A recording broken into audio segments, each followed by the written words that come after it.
Hi friends.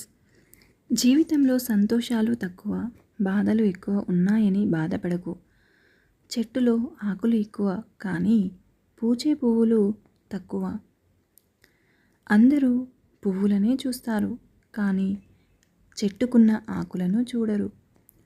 మనది కానిది మనం తీసుకుంటే మనకు రావలసిన దాన్ని భగవంతుడు రానివ్వడు. గుర్తుపెట్టుకో, ఈ రోజుల్లో ఏ బంధము గొప్పది కాదు. మనతో అవసరం ఉన్నంత వరకే బంధాలు అయినా బంధుత్వాలు అయినా. అవసరం తీరితే ఏ బంధమైనా భారమే అవుతుంది. అపార్థం చేసుకోవడానికి అరక్షణం చాలు, కానీ అది అబద్ధమని తెలిసినప్పుడు క్షమించడానికి జీవితకాలం సరిపోదు. ఈ సమాజంలో బ్రతకాలంటే వేటాడే సింహంలా అయినా ఉండాలి, లేదా పరిగెత్తే గుర్రంలా అయినా సరే ఉండాలి, లేకుంటే తొక్కేస్తారు. మనుషుల్లో మార్పు అనేది చాలా సహజమైనది, కానీ ఎలా మారాలి అనేది వివేకం చెబుతుంది. ఎప్పుడు మారాలి అన్నది అనుభవం చెప్తుంది. అసలు ఎందుకు మారాలి అన్నది అవసరం చెప్తుంది. అందం చూసి పుట్టే ప్రేమ అవసరం తీరే వరకే ఉంటుంది, కానీ మనసును చూసి పుట్టే ప్రేమ మరణం వరకు ఉంటుంది.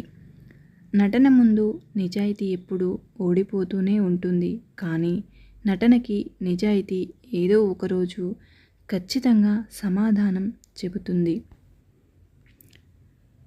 విజయ గర్వాన్ని నీ తలకు ఎక్కనివ్వకు, పరాజయం యొక్క బాధని నీ గుండెకు చేరనివ్వకు. రెండూ ప్రమాదమే.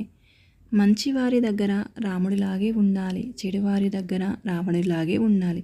అప్పుడే బ్రతకడం సాధ్యం. ఎంత బాగా గుర్రాన్ని లాగినా గుర్రానికి దెబ్బలు తప్పవు. ఎంత రుచికరమైన పండ్లను ఇచ్చినా చెట్టుకి రాళ్ళ దెబ్బలు తప్పవు. అలాగే ఎంత గొప్పవాడిలా బ్రతికినా కొందరు విమర్శలు తప్పవు. నువ్వు ఎలాంటి తప్పు చేయనప్పుడు నువ్వెందుకు భయపడుతున్నావు? తప్పు చేసిన వాడు కాలర్ ఎగరేసుకుని తిరుగుతున్నాడు. నువ్వు ఏ తప్పు చేయనప్పుడు ఎవరికి భయపడకు. ప్రపంచంలో ఇద్దరు సుఖంగా ఉంటారు. తిన్న ఆహారం 2 గంటల్లో అరిగినవాడు, పడుకున్న 5 నిమిషాల్లోనే నిద్ర పట్టేవాడు. మనిషిని మనిషిలా చూసేది భూమి ఒక్కటే. ఎందుకంటే ఏ కులపు వాడు పండించినా పండుతుంది, ఏ కులపు వాడు చనిపోయినా తనలోకి తీసుకుంటుంది. డబ్బు దీనిని తక్కువగా వాడుకుంటే మిమ్మల్ని కష్టాల్లో ఆదుకుంటుంది. అదే విచ్చలవిడిగా వాడితే మీ జీవితంతో ఆడుకుంటుంది. ఊసర వెళ్ళి ఆపదలో ఉన్నప్పుడు మాత్రమే రంగులు మారుస్తుంది, కానీ మనుషులు మాత్రం అవసరాన్ని బట్టి రంగులు మారుస్తారు. ఏమీ ఆశించకుండా నీ పని నువ్వు చేసుకుంటూ వెళ్ళు. ఏదో ఒకరోజు శాసించే స్థాయికి వెళ్తావు.